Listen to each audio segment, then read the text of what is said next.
Apple does an unexpected move. We talk about the Wii U, and Microsoft is talking game preservation in a weird move. Let's get to the game news as we do on Tuesdays. Welcome in, everybody. So let's kick off with our first story. Apple officially allows retro game emulators on the App Store. This is something I read today. I didn't read this particular article, I skimmed it. But they can, they've got guidelines now in the dev agreement that allows you to load up emulator software. There's a lot of rules around it. So it says they've updated their developer guidelines to allow music streaming apps to link to external websites, which is important for like subscriptions and stuff as a way to bypass, going and paying the Apple tax for a subscription. Apple's added new language that allows game emulators on the App Store. The updated guidelines, first noticed by 9 to 5 Mac, now say that retro gaming console emulator apps are welcome and can even offer downloadable games. Apple also reportedly confirmed to developers in an email that they can create and offer emulators on its marketplace.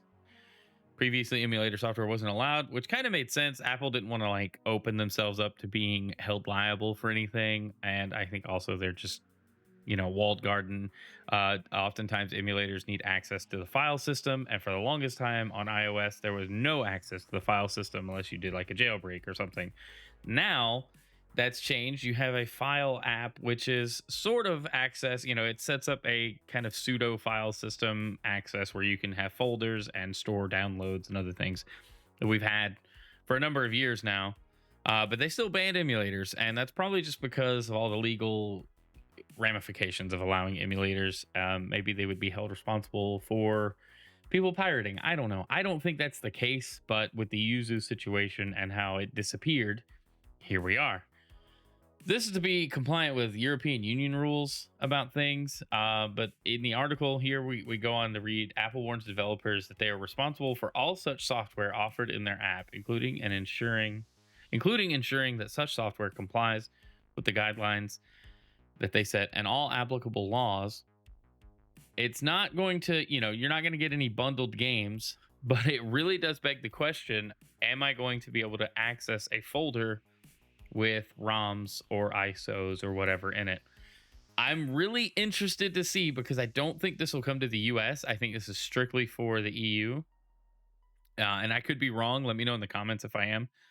But if it does happen and you can load up games, then I'm very interested in where this ends up going, because what we have available with Apple's hardware is a potential for some really good emulators to run. ARM emulation has gotten really good, or should I say, running an emulator on ARM hardware is really good. So let's take advantage of that Apple hardware and see what we can do. I'm excited to see, Dolphin would probably be the first one that comes to mind that I would like to play with, but we'll see. All right, let's move on to our next story. I'm very interested to see how this plays out, though. All right, moving on. Moon Studios. I don't know if you guys remember them. They're the guys that made the Ori games. They already have a title and ideas for Ori 3, which I'm very interested in. I loved Ori and the Blind Forest, and while I didn't finish it, and I would love to go back and finish it, Will of the Wisps was also a fantastic game from what I played. If you like Metroidvanias and you haven't played Ori, you absolutely need to. It is a fantastic series, and I'm excited that there's a third one on the horizon. Moon Studios first launched Ori in 2015. Thomas Mahler, the CEO of Moon Studios, revealed that he has a title for it already and he has some ideas. Couldn't reveal any finer details at such an early stage. More importantly, Moon Studios has not officially confirmed that a third Ori game is even happening, but he's willing to say it publicly, which means he wants it to happen. Hopefully we can get to that point. I say the only way we come back to Ori 3 is if we have more to say, more story to tell. And that's what it comes down to. If they can put a game mechanic together to continue and like expand the world and tell a compelling story, that will happen. But I'm very much looking forward to that. It's kind of a brief story there, but I really enjoyed the Ori games, and the art, the music, the gameplay, like it all just coalesced into a very memorable game for me. And so yeah, hopefully we can see that. All right, let's talk about Wii U. Um Farewell to the Wii U and 3DS online services. So yesterday, other than the eclipse, the Wii U and 3DS online services were terminated. Servers are shut down. Some people were still able to play well after the shutdown time. People were playing Splatoon and Mario Kart on their Wii U's. The 3DS kind of just died. Um, as far as I know, I don't know if people were still able to play. But Nintendo is officially closing the chapter. This is from The Verge. On the Wii U and 3DS, today is the final day to play online on either console, and it's kind of making me want to dust off the Wii U just to play the original Splatoon online one last time. Wii U is far from Nintendo's most popular console, but I still have a lot of great memories with the machine. It was the first console I used to play competitively as someone who never really liked the pressure. Okay, going on. It let me jump right into Mario Kart 8 with players from all over the world, which is true. Like I loved this felt like Nintendo finally starting to take online seriously. They had a decent account system with the Nintendo account. It linked to the 3DS, like your 3DS and Wii U eShops. They felt like they complemented each other. You had a common or shared wallet. There was just a lot of things where Nintendo was finally like, okay, we'll do online. We'll do online stores and online things. The Wii Shop, while iconic because of the music and just what was released, with Virtual Console and things, the Wii U really took it a step further. But Nintendo didn't really capitalize on that because the eShop, like Virtual Console side of it, to me wasn't as impressive. But you had a ton of games. You had the DS, Virtual Console games on there, which was awesome for the time. And then you had just a ton of games across the 3DS and Wii U because every game, this is the first system where every game was available digitally and physically. The Wii U being the home console and the 3DS also doing the same thing. So it was actually really big. So it's a bummer they took this down. And I think, it's, in terms of game preservation, this really stinks because, some major components of games like Splatoon without online is pointless. The local multiplayer mode is absolutely trash. As far as I know, the Pokemon Bank and Transporter still work with online services. They connect probably directly to Pokemon Company servers. However, there's no guarantee how long that will be. I think that's from Nintendo or the Pokemon Company themselves. I don't remember where I read it, but I do remember seeing some discussion around that. And it's like, hey, they'll probably leave it up as long as it's feasible to, but eventually it's going to come to an end. But fear not, if you still want to be able to play games like Mario Kart and Splatoon and Smash Brothers, we have hope in the form of Pretendo, which is the second half of the story. If you still want to be able to play your 3DS and Wii U online, Pretendo is an open source platform that will host, it's aiming to host Nintendo servers, or at least replace them, right? They're not hosting actual code, probably reverse engineered. Everything's available open source on GitHub. You can go look.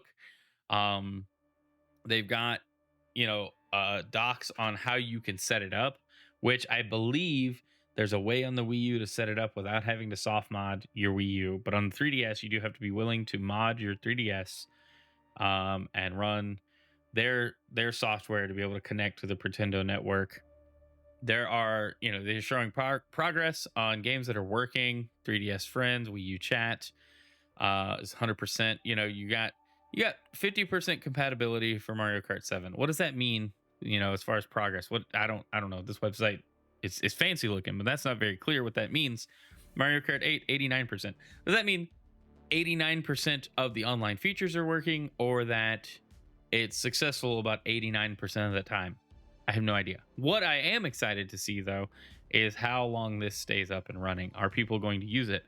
I may set it up on my own Wii U at some point just to see and experiment and mess with it. And we'll see how that works, because you got to make like an account. You have to, register. There's ways you can, connect and still play with people if you're still enjoying these games. As a parent, if I wanted to be able to show my daughter how this worked, because I think She was born like the year the Wii U came out, the year before the Wii U came out. So, no, the year after. Excuse me, getting my timelines mixed up. But anyway, so like the Wii U, she didn't play. We've taken it out recently because I wanted to play Mario Party 10, which was super fun, and I figured she would love it, and she did. We played a little bit of Wind Waker HD, which we may be streaming here soon. Like, there's just reasons to still play a Wii U, right? But there's a few and far between. But if you're still wanting to get these things online, there is hope. There are a lot of guides and things. Modern Vintage Gamer MVG has a really good video on it. You should definitely check it out. But yes, Pretendo Network is the way to keep your Wii U games online. Not to mention, just another alternative to, an end of service situation. All right, let's move to our next story, which I find super interesting. We'll just start with the headline. 60% of gaming playtime in 2023, last year, comes from games 6 years old and older, i.e. Fortnite. The article says a report by Newzoo reveals that games older than 6 years accounted for over 60% of gaming playtime in 2023. Live service and sandbox games, with Fortnite leading the pack, were the most dominant among players. Despite the influx of new releases, older games like Fortnite, Roblox, League, Minecraft, and GTA 5 held a significant share of total playtime. So it's very interesting because Fortnite's number one across all platforms: Switch, Xbox, PlayStation, and PC. Here in this report, PC, the top five: Fortnite, Roblox, Minecraft, Counter-Strike 2, and Go, The Sims 4. And then we look at Xbox: Fortnite, Modern Warfare 1, 2, 3, however Modern Warfare works, GTA 5, Minecraft, and Roblox. And then on PlayStation, you've got Fortnite, GTA 5, Modern Warfare, EA Sports, Football Club, and Roblox. And then on Switch, you've got Fortnite, Zelda Tears of the Kingdom, which, how does that factor? Mario Wonder, Mario Kart 8, Minecraft. It's crazy that this is like the number 2 played game last year, and it came out, what? Did it come out May last year or summer last year? I don't even remember. It's almost been out a year at that point, and I'm still not done with it. Anyway, that's not the point. They say average playtime decreased by 26% since Q1 21, indicating a shift in gaming habits post-pandemic. New games struggle to compete for player attention, capturing only 8% of total playtime. The article goes on to talk about trends and focus on live service games. What I think this does show us is that establishing a good platform in the case of Fortnite is important. And if they hadn't, Fortnite wouldn't be in the situation it's in now, where they can add like new features and like games within itself, like Lego Fortnite, Rocket Racing, if it hadn't stuck within the first couple years of launch, if they hadn't made like the insane partner deals they did for skins and events and all of that. It just shows that, and I'm still playing Fortnite off and on, here and there, and it's still super fun. Newer modes are a lot more fun than the base game, in my opinion, but that's not to say that the base game is bad. It's just not my thing. But it's that people obviously like when a game is consistent and they're not having to, people aren't having to go out and buy a new game. Kids still playing it, teenagers, adults still playing this game. They're probably just buying a battle pass every so often, if they miss one, or they're buying a couple of skins here and there. But that's not dropping $70 on a new Call of Duty or $60 on a new Call of Duty every year just to sit there and play Warzone, or maybe play the multiplayer and campaign, And so, you gotta look at it. And if you build a compelling product, a good platform to play on, and you don't abandon it so short, or ask your player base to reinvest in a big way, you're gonna stay. I'm really bummed that like Overwatch isn't even on this list. Apex Legends is on the PlayStation Xbox list. It's just crazy to me. Like, Apex isn't even on the PC list, and that's just crazy because like it's such a good game. But yeah, PC has the highest average years on market here, 9.6 years. So most people playing on PC are playing games or I'd say on average, people playing games on PC are playing games that are around 10 years old, which is nuts. Like, it just shows the staying power of good games and why people stick with what they stick with for so long. I don't know. I just thought it was an interesting set of data. And yeah, anyway. So let's move on to our next story. We've got Star Wars Outlaws dropped a trailer, and we are going to watch it because I have not seen it. I hope this doesn't get me like in trouble with whomever. Well, let's watch it together. I'll offer commentary. Represent some of the most powerful criminal organizations in the galaxy. Also, if there's swearing, I'm sorry. It shouldn't be. Star Wars is usually pretty good about it, but Huts. It's a golden age for the underworld. The Empire controls every corner of the galaxy, but they're this looks good. distracted by a rebellion that won't quit. Ooh, I'm excited. It's an opportunity to make millions. Kay Vess, the underworld's favorite new scoundrel.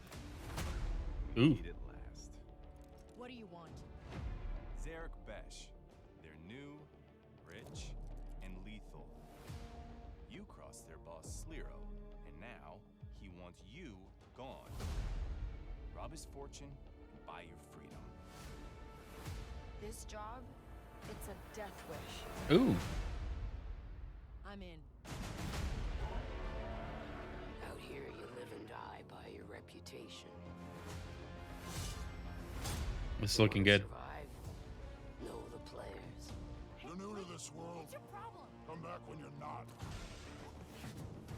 Jabba, right? Look, don't try anything. I got a whole crew surrounding the... Okay, we're skipping that part.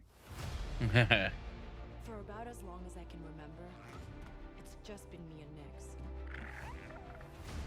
Doing what we have to survive. This job is my one shot at freedom.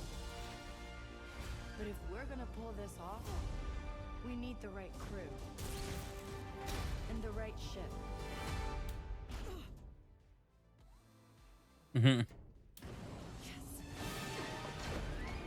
on. I hire you because you are one of the best hunters in the Outer Rim. She's more connected than you let on, Sliro. Vess is mixed up in something bigger. The Outer Rim is a dangerous place. Everyone is fighting for their piece of the galaxy. Oh, this looks good. All I want is to live free. So I'm gonna risk it all.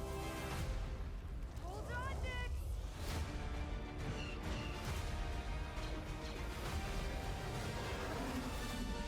Star Wars Outlaws pre-order available now. Oh wait, there might be more. I'm sorry. No. Is there? No. They just have this little thing up. All right, anyway. So that looks good, right? Like I'm interested. I'm hoping the story is good, solid. Ubisoft handling it, I'm a little concerned. And rightly so, because right on to our next story. The physical version of Star Wars Outlaws requires an online connection to install, and that is super annoying. That means there's a day one patch. That means there's stuff you need to be able to play the game. This is getting weird, and it's been like this for a long time across the industry. But internet required to install the game reads a message posted on the box art for the game on GameStop and Best Buy. It's unclear why the game requires an internet connection to install. It's also the case with Ubisoft's Avatar Frontiers of Pandora, which was released in December. In Avatar's case, a one-time internet connection was required to download a day one patch in order to start playing the game. Players who purchase the Star Wars Outlaws Gold or Ultimate Editions will receive free 3 days of early access starting August 27th. These editions also come with the game's Season Pass, which includes 2 narrative expansions, an exclusive Jabba's Gambit mission available at launch, and a character cosmetic pack. Outlaws tells an original story set between the events of Empire Strikes Back and Return of the Jedi, which follows scoundrel Kay Vess and her companion Nyx. I'm excited for the game, but like, why is this launching like this? Why do I have to have? If it's a counter like piracy, counter theft measure, like if somebody breaks the street date on Star Wars Outlaws and pops the disc into a PlayStation or an Xbox, If the day one patch not available, does that mean like is that how you're going to counter people getting the game early? Maybe so. Maybe that's what this is. But I'd like to know if all of the game is on the disc because it's crazy. Like, what if, what if I can't? Then I might have to wait. I don't know. It's just a weird situation. We've become all too used to day one patches, and the arguments for physical games versus digital games is getting weirder and weirder by the moment because it seems like every other week we hear about either an error with something or games being taken offline or people's games disappearing from their library, and it's just not a good look. Why even sell the disc at that point? Why not just make everything digital if this is the way it's going and just let me download it all day one, eventually. Whatever way that makes it easier to play, because this just seems complicated. I just want to be able to, if I buy a disc, I want to be able to pop it in and just play. That's where I'm at. All right, let's go to our last story, which I'm pretty interested in. Exclusive. Windows Central coming in with the clutch exclusive. Xbox President Sarah Bond has set up a new team dedicated to game preservation and forward compatibility. Now, we were just talking about day one patches and libraries disappearing. And if we go back to our Wii U coverage, the Wii U eShops, Wii U and 3DS eShops closing means that those games that were online only are no longer available. So what does this mean? Well, in this report, we'll hit the bullet points. Per emails received by Windows Central, confirmed by Microsoft as genuine, Xbox President Sarah Bond recently briefed her team on various topics. In the email, Sarah Bond reiterated Microsoft's plans to build new Xbox hardware focused on delivering the biggest technical leap ever in a generation, which we need more info about. That's not the article. That's not the story we want to talk about yet, or tonight. Sarah Bond also revealed that Microsoft has set up a dedicated team to future-proof our digital Xbox game libraries across future hardware paradigms to further build on Xbox's strong history of delivering backwards compatibility. Additionally, it was revealed Xbox has become Diablo 4's most prominent platform since the game's inclusion in the Game Pass, which this report's kind of all over the place, several key points being discussed. But what we have is that a team dedicated to backwards compatibility, game preservation, and this picture right here with play 360 games on Xbox One kind of says it all. Everybody, when the Xbox One launched, was like, are we going to get to play our games? Well, when they announced this was like, oh man, Xbox is back on the map. I'll get to play my 360 games and some original Xbox games. And it was great. And then when the next gen finally launched, which is the current gen, the series, it was just implied that all of this was going to carry over. And then they flat out said it. So now we're looking at Microsoft making an effort to keep this library, because my digital library on Xbox is huge. I mean, I'm not saying huge. I don't have like the most games, but I have a lot of games that I like digitally. And if we can just make sure those work on future hardware, that's fantastic. And that kind of gives me hope for Xbox's dedication to console hardware in general, because why would they put this whole team together if it didn't matter? Oh, sorry.